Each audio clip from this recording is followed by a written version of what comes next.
Everyone, my name's Jenna, and today we're going to be talking about teaching critical thinking, practical wisdom from Bell Hooks. Now, this is something I would not have read on my own, but my honors critical thinking course here at Bowling Green State University required me to read 3 nonfiction works and choose one to create a video book review on. I ultimately chose this work because I found it very meaningful, and I believe both students and teachers alike should read this work or something similar. My mom is a teacher, which I contribute to my initial interest in this particular book. Through her, I've been exposed to the sides of a teacher's life that other students do not typically experience, such as the workload and how passionate teachers are about making connections with their students. During some of our in-class discussions on this work, the class focused on the importance of building a relationship with a teacher and how that relationship can make learning more immersive and interesting, especially in a course that may be considered boring. Hook's Teaching 13, Humor in the Classroom, presents one way for teachers to cultivate this relationship. She says, I realized then that both wit and regular old everyday humor could really serve to create a more open atmosphere in the classroom. Simply put, laughter shared can draw groups closer together. This is especially true in classrooms where there is much that separates, where diversity is the norm, or where the subject studied confronts students with depressing facts, from page 71 to 72. I agree wholeheartedly with this statement. Humor can be used as a gateway for teachers to relate to their students and show that they are beyond just a person who stands in front of them and relays information. That they are human beings with knowledge and connections beyond just the content of the class. This can help students feel like they can more easily approach the instructor, especially when they have questions. This benefits both the student, who can then increase their knowledge and understanding,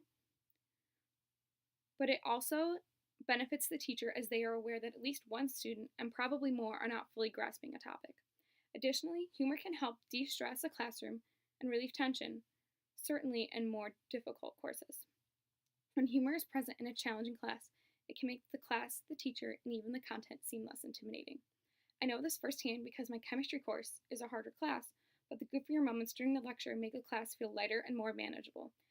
Lastly, humor can be implemented by teachers who personally don't feel as comfortable with their initial attempts at building relationships with students being more emotional in nature, and or by teachers who feel that their class is not conducive to an emotional appeal. For example, middle school boys are not likely to talk about their emotions, so a teacher may best reach their students through humor. Another chapter I found extremely intriguing was chapter 22, titled The Joy of Reading. Personally, I connected with this chapter because growing up, I was an avid reader. I would take novels with me out to restaurants and read them at the table. However, since high school, I have found myself almost dreading reading assignments for class and filling my free time with Netflix binging.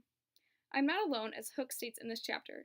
A huge majority of our population in the United States stop reading books after high school graduation, still more after they receive undergraduate degrees, from page 130.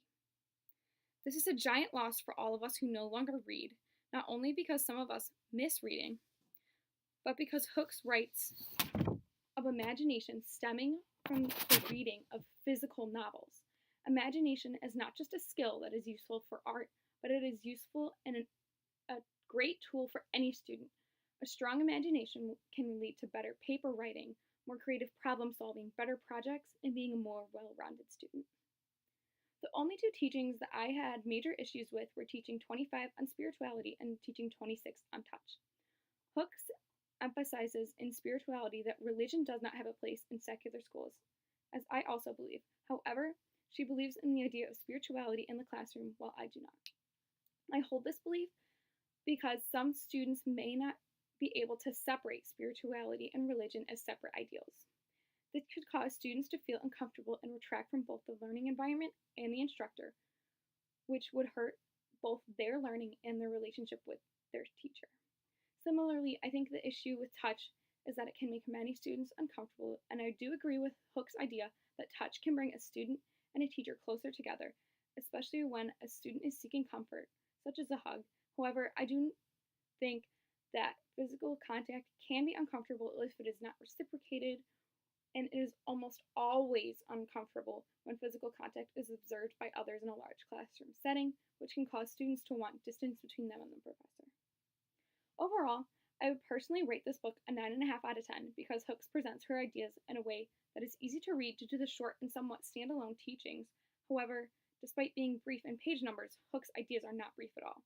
Her ideas are woven magically. There's a certainty to her responses that exudes confidence from her experience, but there is no sense of arrogance in her writing, which is very hard to achieve.